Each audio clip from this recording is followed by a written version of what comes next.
Okay, we're besides everything that we've discussed heretofore, Pastor Mark suggested that we do something pertaining to the upcoming biblical feast of Purim, which, of course, as I always like to note, is conventionally known as a Jewish holiday, but it's not just a Jewish holiday. Of course, it is a Jewish holiday, but it's a holiday that is explicitly described in the Bible. Unlike the pilgrimage feast, it's not described in the 5 books of Moses, of course, because the events happened afterward, but it is the focus of the book of Esther. So, trying to sort out what the message of the book of Esther is and what the message of Purim is something that anyone who takes the word of God seriously inevitably is striving to do. That is, the observance of Purim, as we discussed earlier, isn't obligatory to the rest of the world, but certainly to seek a message in the Word of God, I think it's presumptively obligatory by anyone who takes the Word of God seriously. Unmasking the book of Esther and Purim. Where was God?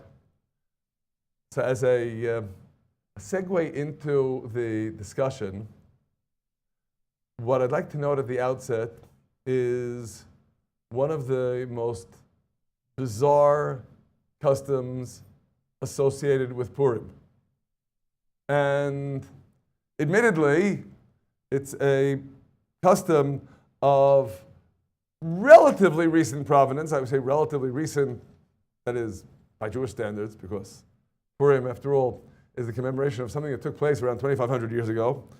This is something that was first explicitly addressed in the literature only in the 1400s, 15th century. The author, Rabbi Judah, son of Eliezer the Levite of Mainz, was a significant rabbinical figure in Mainz at the time. He was born around 1408. He left Mainz together with the entire Jewish community when they were expelled in 1462.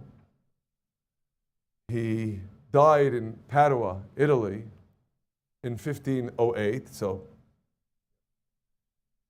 a life of practically a century. Imagine a life devoted to studying, teaching, and writing Torah words. There must have been some voluminous literary legacy left behind, except that all of his writings were burnt, and only 16 fragmentary responsa survived, the 15th of which makes mention of, quote, the masks that people are accustomed to wearing on Purim. Masquerading. Why in the world is masquerading associated with Purim?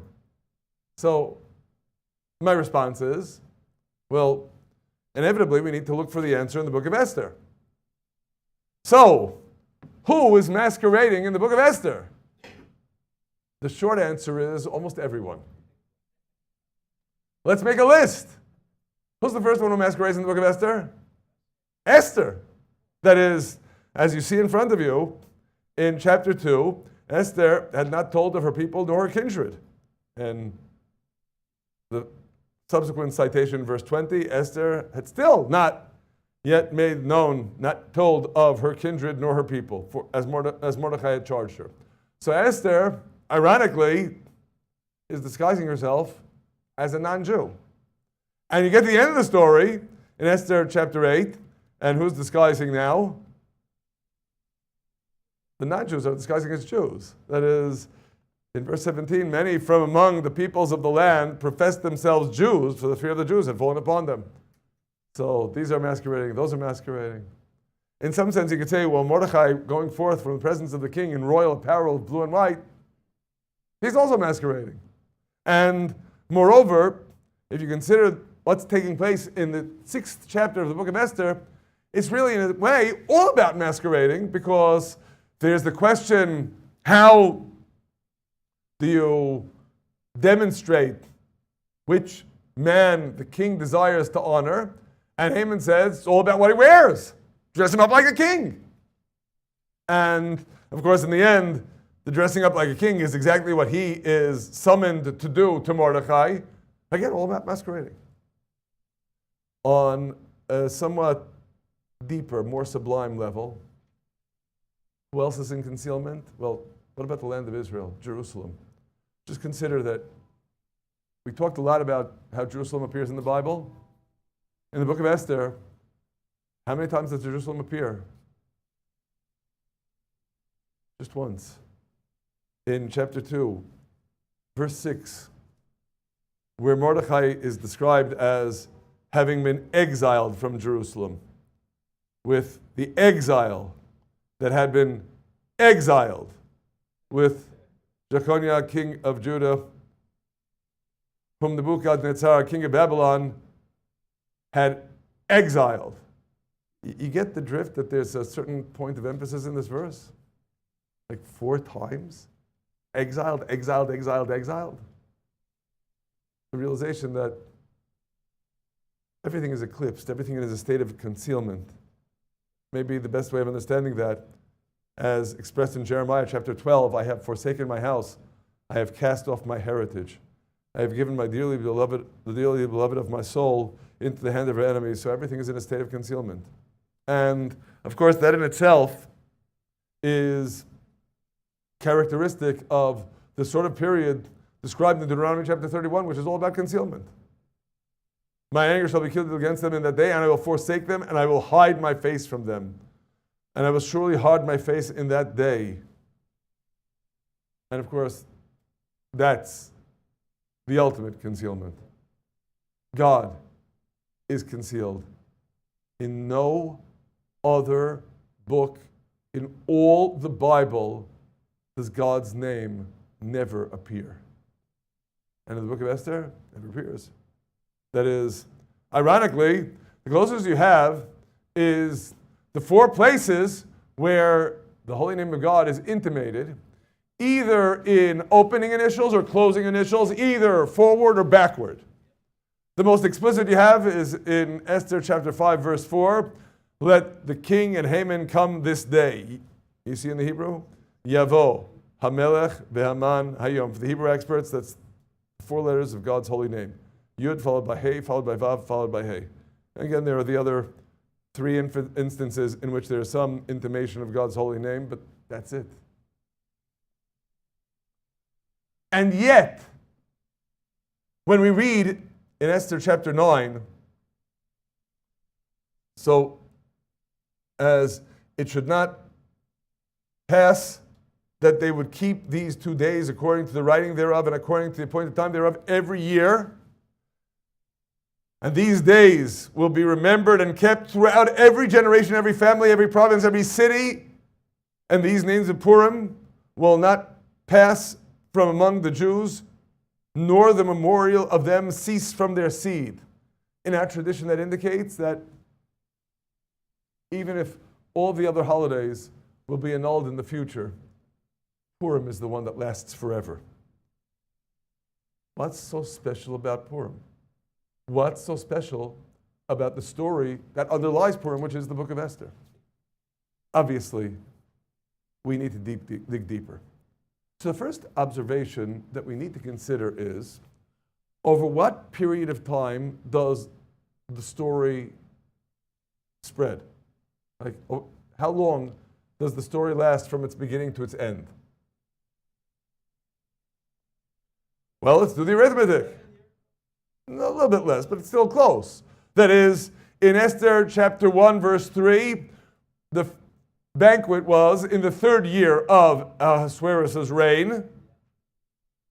In chapter 2, Esther was taken to the king in the 7th year of his reign.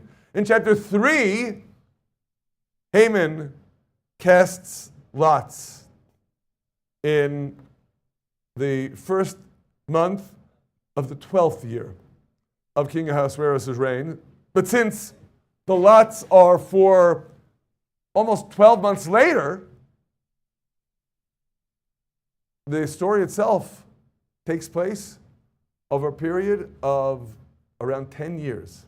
And why is it so significant that it takes place over the course of 10 years? Because, if you would actually be living through these events, you probably wouldn't notice anything. But when you telescope it all down, you start seeing relationships that you might not have noticed otherwise. And those relationships are so significant in appreciating the message, because it's all about appreciating the significance of history. When we consider the difference between Western religions and ideologies and Eastern religions and ideologies, one of the most glaring is how you relate to history. In the Far East, history is essentially something cyclical. And in the West, in virtually every religion and ideology, history is something marching forward to some goal, some notion of a utopian goal. And if we ask ourselves, what underlies this fundamental difference between East and West? My answer is very simple. All Western religions and ideologies developed under the influence of the Bible, directly or indirectly. Not so in the East. And this is one of the most crucial messages of the Bible, that history is significant, that history means something, that we're not merely on a treadmill, we're heading someplace. And we need to advance the world to that place. I see that as one of the most central messages in the Bible generally, but in particular in Moses' song in Deuteronomy chapter 32. Because, when you read that this song in Deuteronomy chapter 31 may be as a witness for me, that this song will testify before them as a witness, for it shall not be forgotten out of the mouths of their seed. Witness to what? What in this song is so special? I think that's the answer. Witness to the significance of history. That there is a blow-by-blow description of how the history of the world is going to proceed toward its ultimate goal. That's what all of Moses' song is all about. And so, when you put things together, you start appreciating relationships and underlying messages that are implicit, even if not explicit. And, of course, as a case in point, perhaps one of the most dramatic cases in point, consider what Mordechai says to Esther in Esther chapter 4, in verses 13 and 14. Imagine not to yourself that you will escape in the king's house more than all the Jews. For if you altogether hold your peace in this time, then will relief and deliverance arise to the Jews from another place. But you and your father's house will be lost. And who knows whether you are not come to royal estate for such a time as this. Who knows? Note that it ends with a question mark. All the messages here are extremely subtle ones. Mordechai isn't saying, I know. He's saying, who knows? But what altogether does it mean to say this? If you keep your peace, then will relief and deliverance arise from the Jews from another place. Who told him? How does he know? How does he know? He knows. He knows because, again, getting back to history being significant, he knows that God established a game plan. He knows that there are promises that need to be actualized. And if the Jewish people are all going to be exterminated and those promises aren't going to be actualized, so they will survive. So if you don't do it, something else will happen. And relief and deliverance will arise from another place. But here's the rub. You might say, if relief and deliverance will arise from another place, so I can go take a snooze. Why do I have to do anything? If you keep silent, you're not going to affect the fate of the world, but you'll affect your fate. You and your father's house will be lost. Which strikes at the core of the conundrum of we being endowed with free will, complete autonomy, on the one hand, and God having a plan for the world on the other hand. And it's not a simple conundrum to address, but we definitely believe that both of those statements are true. When we read in Hannah's song, after the birth of Samuel, in the second chapter of Samuel, for the Lord is the Lord of knowledge, and by him actions are weighed. On the one hand, he is the Lord of knowledge. He knows the plan, the whole picture. But by him actions are weighed. Actions of human beings are significant. And you will be held accountable for your actions. As Jeremiah expresses it in chapter 32, great in counsel and mighty in work. Great in counsel and mighty in work, again, that's God. He's the one who is the grand playwright of this cosmic drama unfolding in the world, but whose eyes are open upon all the ways of the sons of men to give everyone according to his ways and according to the fruit of his doings. Because there's the divine plan on the one hand, but that doesn't mitigate there being human responsibility on the other. And of course, inevitably, this brings us to the realization that when we consider altogether the source of evil in the world, who or what is the source of evil? There's only one right answer. There's only one right answer because there's only one source, period. And we see this enunciated explicitly by God in Isaiah chapter 45. I form the light and create darkness. I make peace and create evil. I am the Lord that does all these things. And if that isn't sufficient, we also have Amos chapter 3. Shall evil befall a city, and the Lord hath not done it? Lamentations chapter 3. Out of the mouth of the Most High proceed not evil and good. Everything comes from God. But that doesn't mean that we are irrelevant to this scheme. And maybe the best illustration is when we consider evil. Where is the first place in the whole Bible that the word evil appears?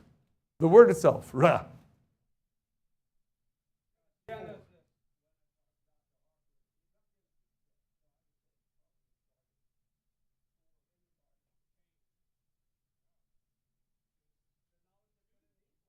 The tree of knowing good and evil. Genesis chapter 2. You knew that. Okay, so obviously the first place that evil appears is God makes the tree of knowing good and evil. Yeah, but making the tree of knowing good and evil isn't making actual evil. It's creating the potentiality of evil. Who actualizes the potential? We do, exactly. And that's precisely the point. That is, there is the potentiality ordained by God. It is our choice to actualize it, because free will, after all, again, is so very foundational. A way in which we enunciate this idea in our tradition is by considering the thrust of Deuteronomy chapter 22, verse 8, which in most of your Bibles is undoubtedly not translated literally, but I'm going to translate it literally. When you build a new house, you shall make a parapet, a railing for the roof. Do not bring blood, that is liability of blood, upon your house, lest the faller fall from it. Now that's what the text reads. Ki yipol hanofel mimenu. Most translations will say something like, if any man falls from it. But the text doesn't read, if any man falls from it. It reads, lest the faller fall from it. Where the obvious question is, hold your horses, he hasn't fallen yet. Why are you calling him a faller? He hasn't fallen yet, but he's already designated as faller. Because the one who called the generations from the beginning, the author of history, has already ordained that he's a faller. Why? Whatever reason. Maybe because of sins that he committed. Whatever the circumstance is, that's part of God's plan. Which inevitably would lead to the obvious next question, wait a second, if God ordained that he's a faller, why make a railing? Let him fall. And in our tradition, the answer to this question is, right, God designated he's a faller. If you chose to be derelict and not make a railing around the roof, you've still put blood on yourself. Because in the grand scheme of things, merit is rolled into the world through meritorious people. Evil is rolled into the world through evil people. You choose what you're going to be an instrument for bringing into the world. Are you going to be the means for bringing merit into the world, or are you going to be the means for bringing culpability into the world? Well, to express this in somewhat different terms, we take a look at Proverbs chapter 26, verse 10. And this is again a verse in which the translation is somewhat elusive, but I'm going to translate very literally here. Rav mecholel kol. Great is he who performs all. We know who that is, right? V'socher ksil v'socher ovrim. And he hires the fool and he hires transgressors. God is the master playwright who performs all, who writes this cosmic drama of all human history. And he's not only the playwright, he's also the casting director. But he doesn't determine who takes what role. He creates the cast. He creates the cast because he created each and every one of us. And each of us is summoned to choose. Are you going to choose to align yourself with God's plan and by so doing serve as an instrument for the advancement of that plan toward its final ultimate destination? But you could also choose to do your utmost to thwart God's plan, to oppose the plan. And you know what will happen if you do that? You'll be instruments for the actualization of God's plan and bringing it to its final destination. Which one am I choosing? What you can't choose, first of all, is you can't choose to be irrelevant. The reason you can't choose to be irrelevant is because God created you and you are relevant. And you are a significant being in the world. And you're going to have impact. You are going to be means for the actualization of God's plan, one way or the other. But it'll be up to you whether the way you will have that impact is by aligning yourself with the plan, serving as a deliberate advancer of the plan, being the one who is meritorious, who's bringing merit into the world, or to be an instrument of the plan the other way around, by trying to thwart it and being the instrument through whom culpability, liability is rolled into the world. And of course, it's in that vein that we will appreciate what Mordechai is saying to Esther. If you keep silent, the plan will still go forward. Relief and deliverance will come to the Jews from elsewhere. But you know, when you choose to be on God's side, you choose to align yourself with the plan, you choose to advance the plan, and you choose by consequence also to bring salvation to yourself. But someone who chooses to do the opposite, to be an instrument for bringing liability into the world, will still advance the plan, but he'll advance the plan by destroying himself. Yes? Do we also see that in Jonah? The same type situation. Plan that God is going to use Jonah. You're right, ultimately right. God does not exempt Jonah from doing his mission. And when Jonah says, I'm getting out of here. So what happens ultimately is not that Jonah says, I don't want to be part of the plan, and so he gets off the stage, but rather, it's even deeper than this. Jonah says, I realize that prophecy only takes place in connectedness with the Holy Land. I'm going to Tarsus to be as far from the Holy Land as I can so I won't have to prophesy. Says God, I'm not going to break my rule that prophecy only takes place in connection with the land. I'll bring you back to the land by fish belly express. Maybe it's not such an express if it took 3 days, but you know.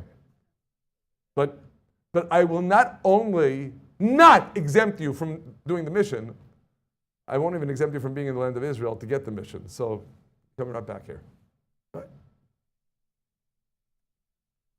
And of course, it's in this vein that we can well appreciate why the most glaring intimation of God's holy name is this bizarre context of let the king and Haman come this day. A king who has nothing to write home about and a viceroy who is evil incarnate coming to a wine banquet, and that's the way you're going to hint at God's holy name? Again, the yud followed by the hey, followed by the vav, followed by the hey. That's the way you're going to intimate God's holy name? Answer, yes. Because everyone, regardless of whether the choices are good or bad, is going to be an instrument in this cosmic drama unfolding.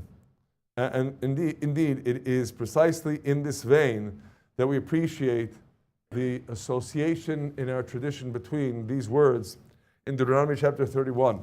I will surely hide my face in that day. Haster astir. It even sounds like Esther, doesn't it? Because Esther is all about the concealment and learning how to take off the masks.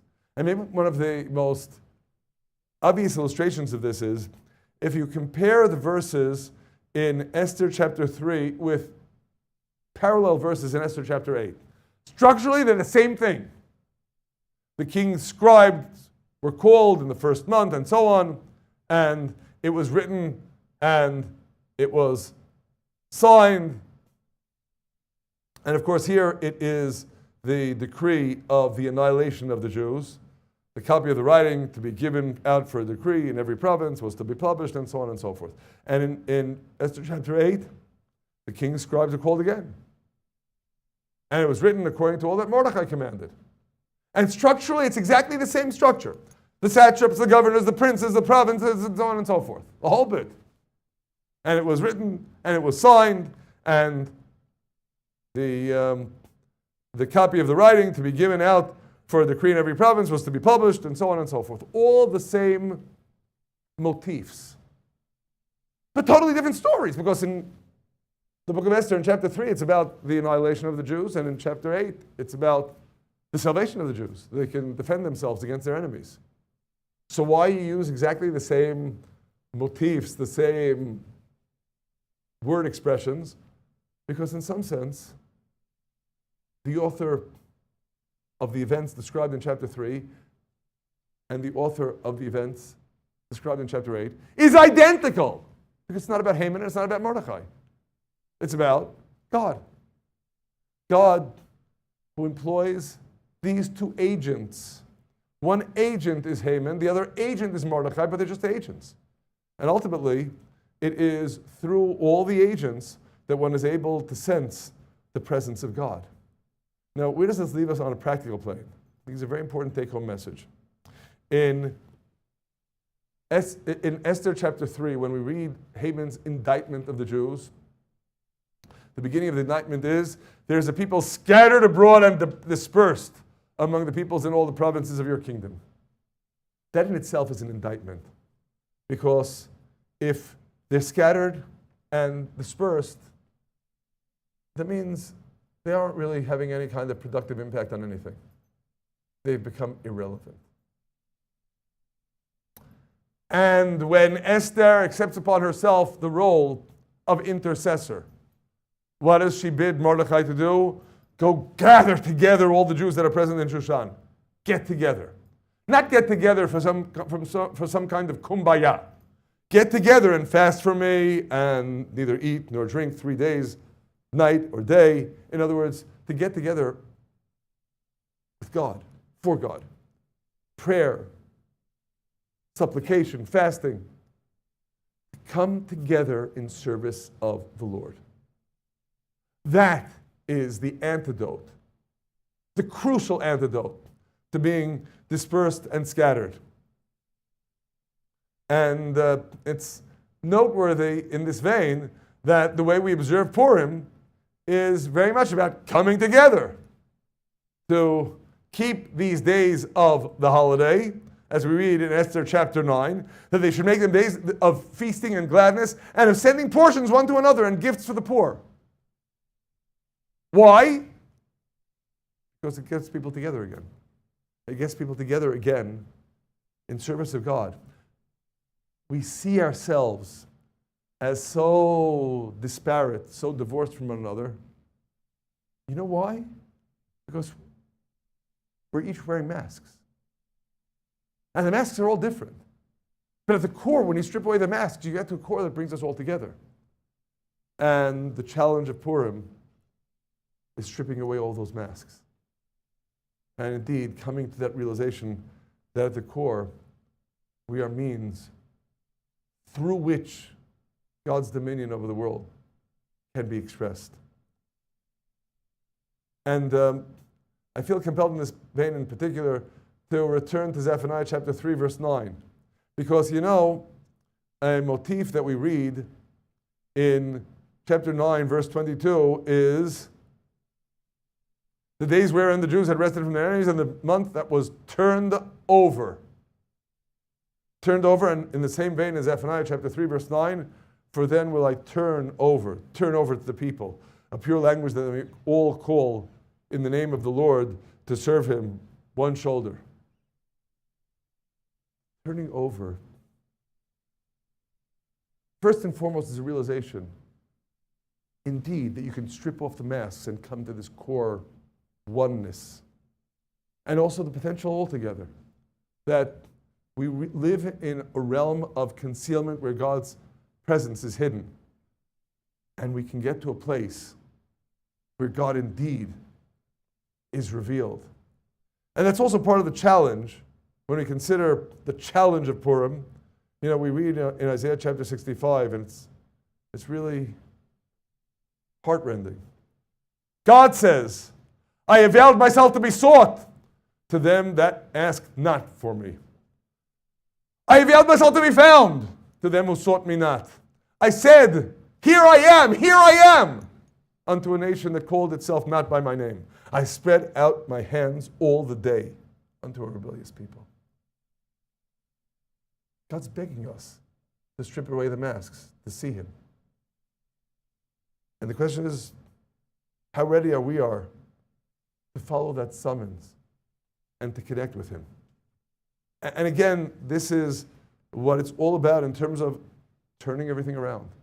Turning everything around with the realization that at the root of it, at the core, God is there if we're only ready to look. And that also pertains to an additional take-home, which is turning over. Everything changes around. Not necessarily in our time frame, but it does. That is, we appreciate the message in Psalm 90, verse 4, 1,000 years in your sight are as but the yesterday when it is past, and a watch in the night. And I always like to tell the story about the poor Jewish man in Europe who turns to God and says, Master of the universe, I know that a day in your sight is 1,000 years in your sight as just the yesterday that is past and a watch in the night. And all the wealth of the world is just like a penny. So, Master of the universe, can you please spare me a penny? And all of a sudden he hears a voice burst booming from the heavens. Sure, just wait until tomorrow.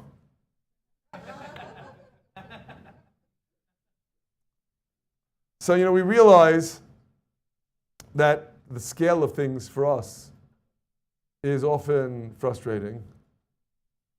But, appreciate that it's all about revealing God's presence. And here I need to share with you, before we consider the message in Esther chapter 7, a really, really deep tradition that we have.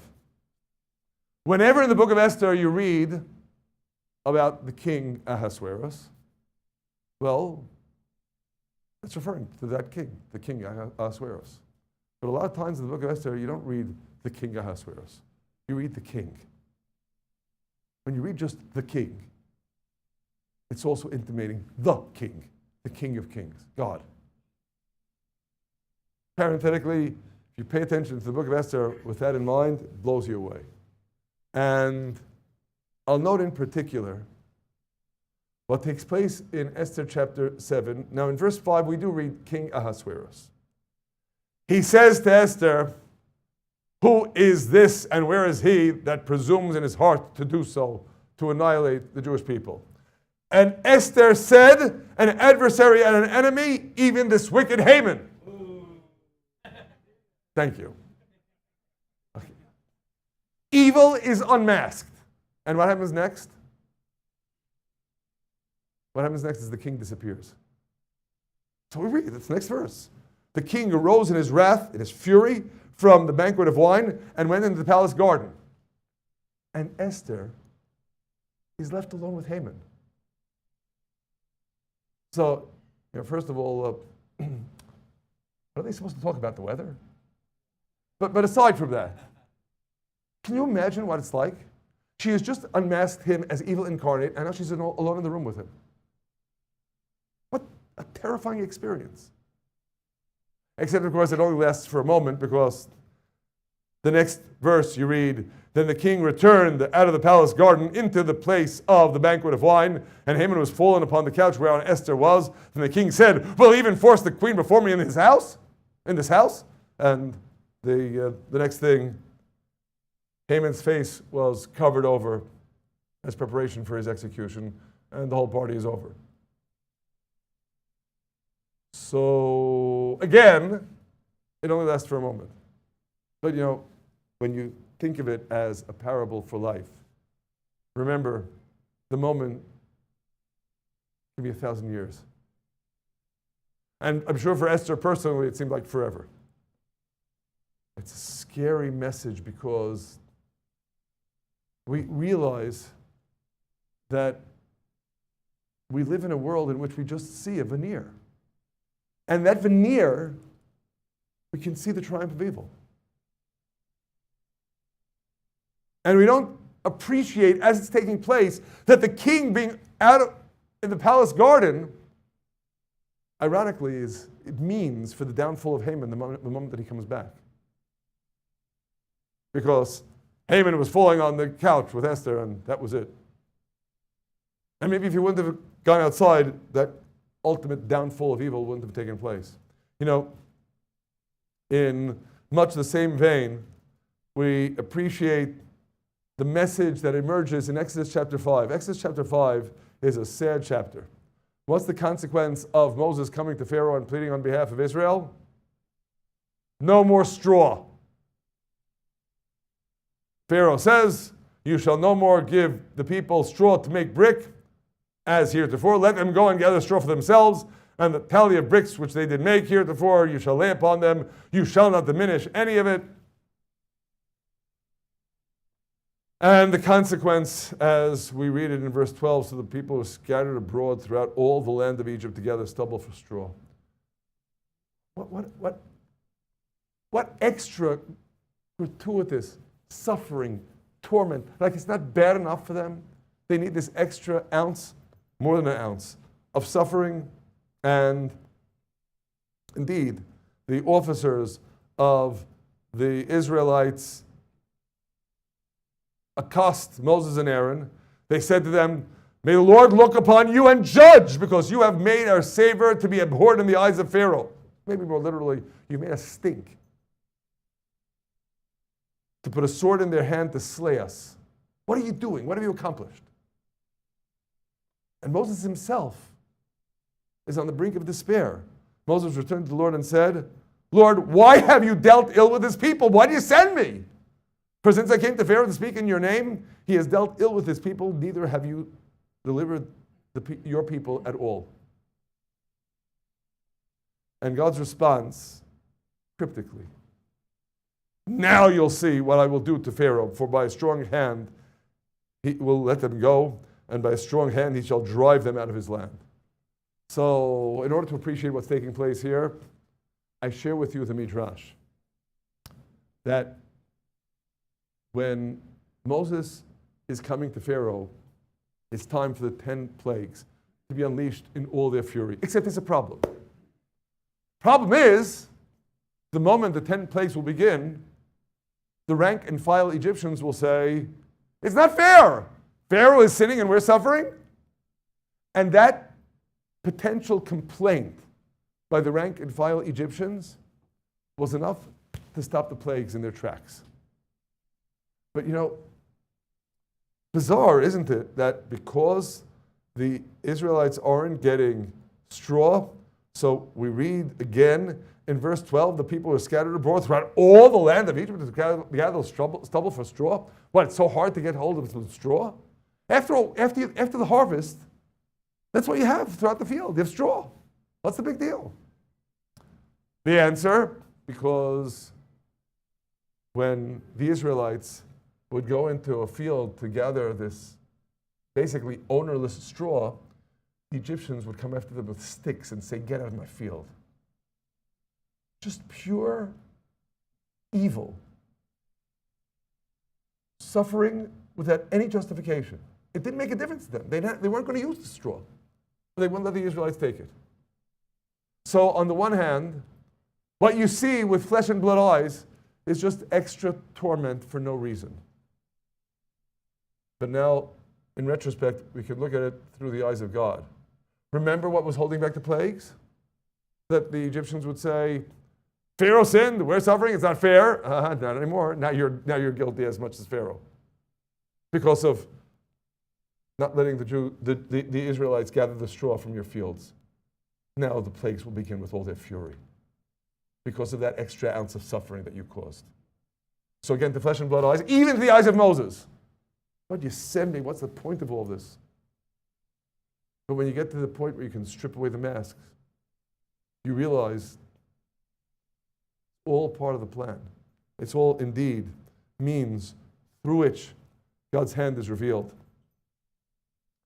And of course, to that extent, we appreciate the promise in Micah chapter 7, as in the days of your going forth out of the land of Egypt, I will show unto him marvelous things.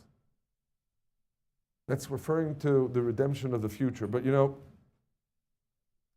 simultaneously, there is this aspect as enunciated in Jeremiah chapter 16 that really goes beyond the events of the Exodus from Egypt. It will no more be said, as the Lord lives that brought up the children of Israel out of the land of Egypt, but as the Lord lives that brought up the children of Israel from the land of the north and from all the lands whither he had driven them. In other words, there's something coming ahead that's even more significant than the Exodus from Egypt. And getting back to this message of being in hiding, being in concealment, I think that's it. That is, in Psalm 92, we read, it is a good thing to give thanks unto the Lord and to sing praises unto your name, O Most High, to declare your loving kindness in the morning and your faithfulness in the night seasons. And what that implies is there are times of life that are like the morning, when the sun is shining, when you can sing about God's kindnesses because you feel them. But there are other times that are in the night, when everything is dark and nothing is clear. And what sustains you then is the faithfulness. So the Exodus from Egypt was classic morning mode. You could declare God's loving kindness because you could see that loving kindness manifest in all of its glory in these manifest miracles taking place.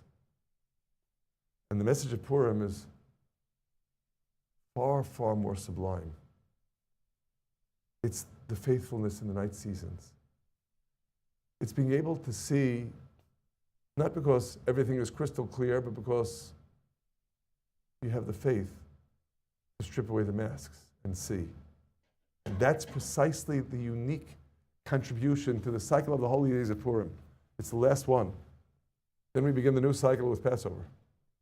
The last holiday in the cycle is this message And again, as we read it in Esther chapter 9 at the beginning, that these days of Purim will not pass from among the Jews, nor the memorial of them cease from their seed, because there's always something more to glean from this message of Purim. When you're commemorating manifest miracles like the Exodus from Egypt, okay, so in the future there'll be more manifest miracles, and you'll remember them, and that will eclipse the significance of the Exodus from Egypt. The message of Purim is always cogent, always relevant, always significant. As we read it in Psalm 16, I have set the Lord always before me. Surely he is at my right hand. I shall not falter. Therefore my heart is glad. My glory rejoices. My flesh also dwells in safety. The joy, the gladness of Purim is from that realization that not just when the main fireworks displays take place, but even in this realm of concealment, you know God is at your right hand. You shall not falter. Happy Purim.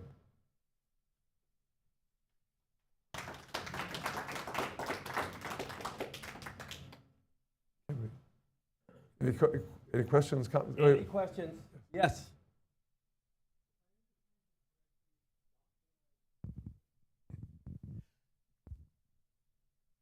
We have this opportunity to participate with the Creator in bringing about His plan. And I sometimes, my example is Abraham and Sarah. Abraham was given the promise that he was going to be the father of many nations.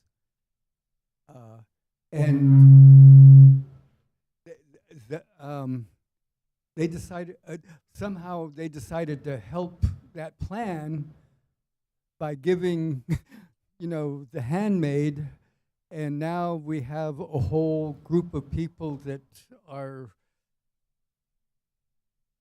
difficult for, they've been an obstacle or a hindrance throughout the history of the Jewish people. Is that correct? Am I understanding?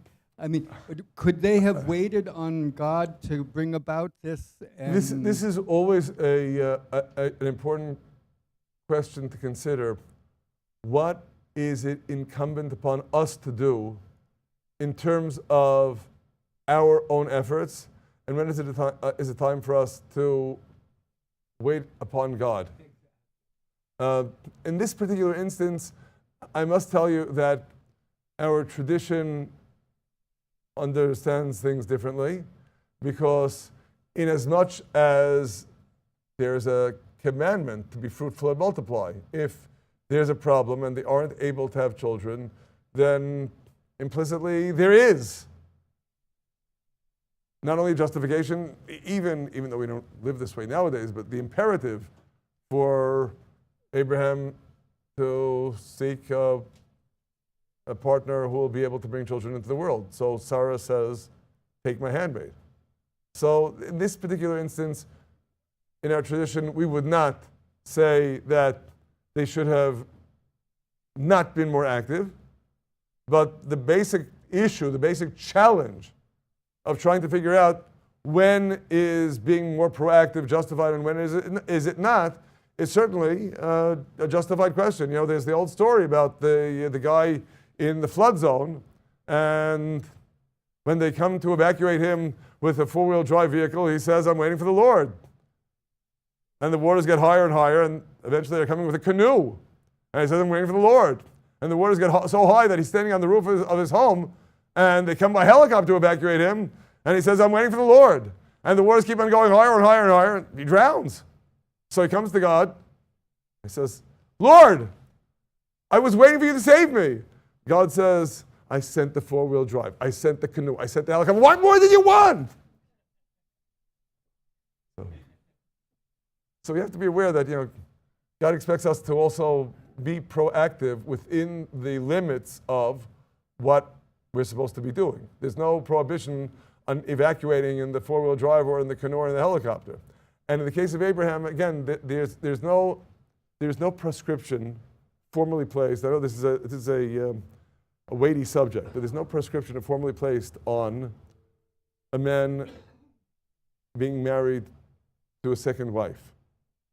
It's certainly something that we don't regard as an ideal, but as we can see, for example, also in the book of Samuel, Elkanah was not able to have children with Hannah, and he marries Peninnah in order to have children. That's not something that we regard as categorically forbidden. I'll also note that in bygone eras, when combat at war was hand-to-hand combat, and you could have astronomical numbers of casualties. You read of 100,000 people dying in a single day. There was a man shortage. And in an era in which there's almost no way to earn sustenance other than manual labor, an unmarried woman is in mortal peril.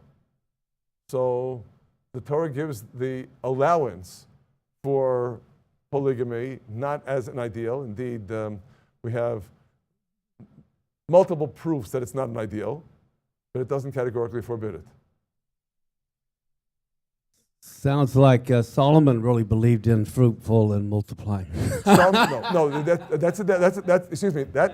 is a different story, because we definitely regard what Solomon did as forbidden simply because God says so. In other words, that when we read in Deuteronomy in chapter 17, that in verse 17, that the king should not have many wives, lest they distract him, turn his heart away from God.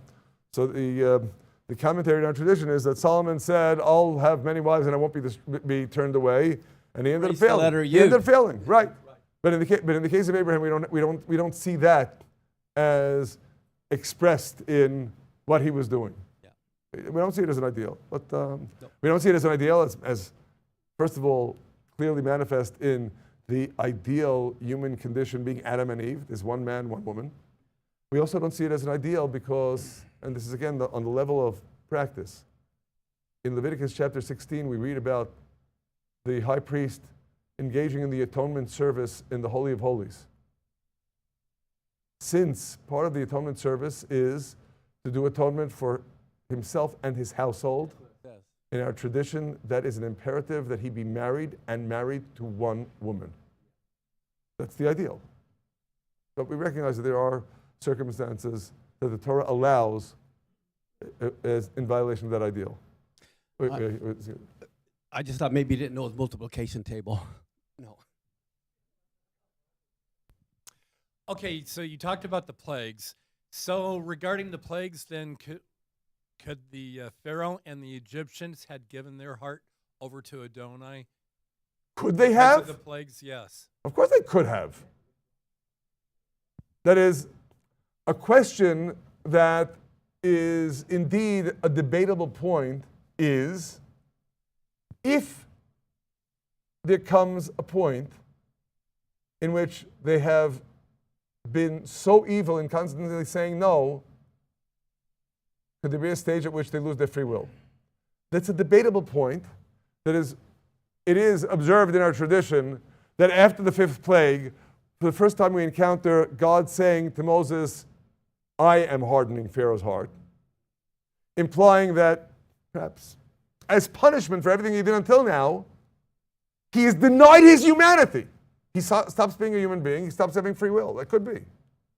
But simultaneously, I'll say that still takes the form of Pharaoh chose to make himself into a no machine. And once he becomes a no machine, everything he hears, he says no. But if he wanted to, could he choose to stop being a no machine? Conceivably, he could have. He just didn't.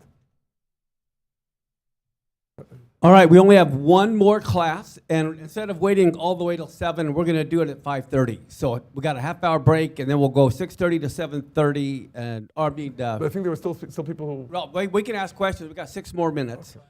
But I just want to say we're going to go from 5:30 to 6:30 instead of 7 to 8.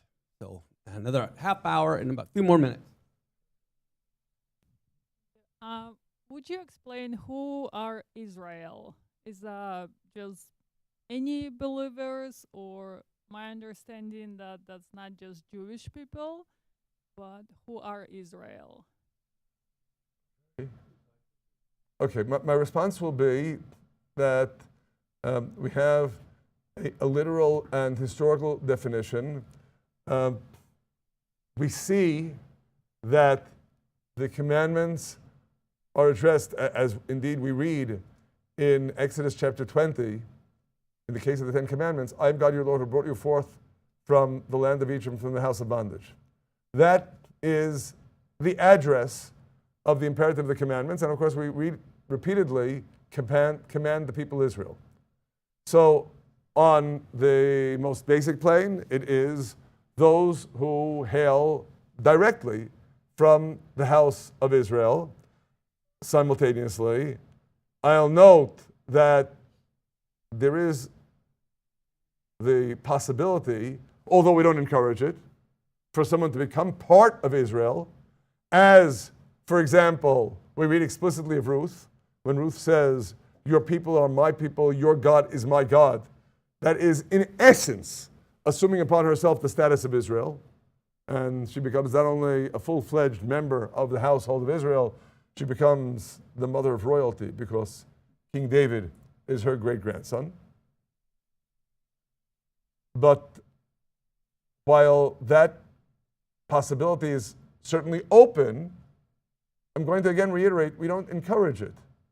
Simultaneously, while there is the distinction that Israel is obligated to keep all of the commandments of God, as we noted in Deuteronomy chapter 30, we saw those verses. Certainly, those who are not Israel are welcome to keep them. Welcome to keep them as non-obligatory votive acts. So again, I'm going to reiterate what I said earlier, that the Noahide covenant, which is obligatory to everyone, is the foundation, it's not the ceiling. But if we ask, what does it take to be obligated to be part of Israel? That's what it takes to be obligated as part of Israel. What I feel compelled to add here is, we mentioned earlier that essay by Rabbi Jacob Emden, and what he notes among his citations from Christian scripture is the story of Timotheus, whom Paul circumcises. Why does he circumcise him? Because we read explicitly that his mother was Jewish, even though his father was Greek. And as Rabbi Emden expresses it, Paul, who we know studied under Rabban Gamliel, because he says that explicitly, knew the Jewish tradition that is based upon what we read in Deuteronomy, specifically that,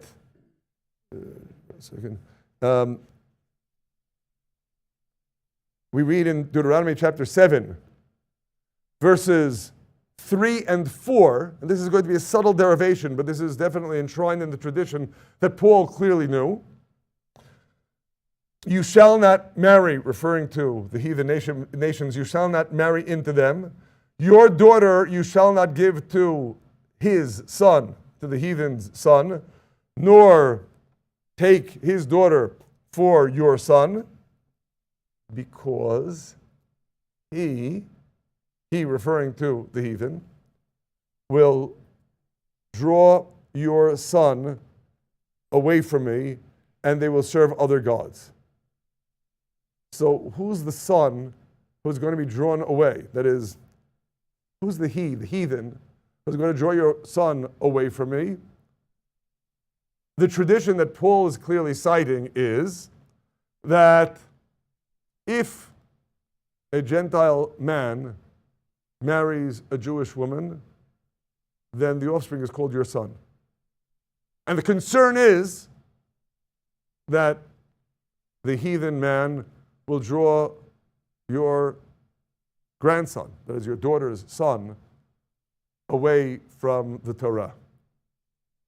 Meaning then that the offspring of the union are still considered to be Israel. And that's why Timotheus was circumcised. because his mother was Jewish, even though his father was Greek. There is also the principle of matrilineal descent that is expressed there, even in the case of a Gentile father. So that, in a nutshell, is what it takes to be part of Israel. It is indeed something that is passed down. We are part of the house of Israel because our mothers were part of the house of Israel. It's a matrilineal lineage of descent. Simultaneously, someone can choose to join Israel, even if on the level of descent, there's no connection with Israel, with Jewish people. And at the same time, I'll reiterate the bottom line, we don't encourage that, because we believe that it is possible for anyone to attain salvation, not only Jews. And part of, again, my message of mutual love and respect is I respect you as having the pathway that God gave you to come to Him through Christianity and through the Noachide laws that are integrated into the institution of Christianity that Jesus, Paul, and the other apostles established. So I hope that wasn't more than you bargained for as an answer, but I wanted to put in all the details. Angela, make it quick here. It's time for the break, so. No, go ahead. Is it a long question or a quick answer? Or? Oh, go ahead.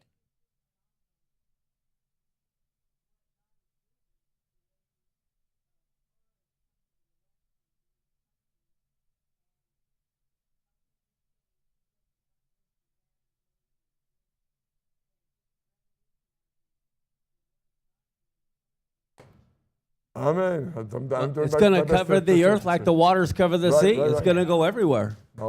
Yay. Well, thank you. Take a break, but be back in half hour for the last session.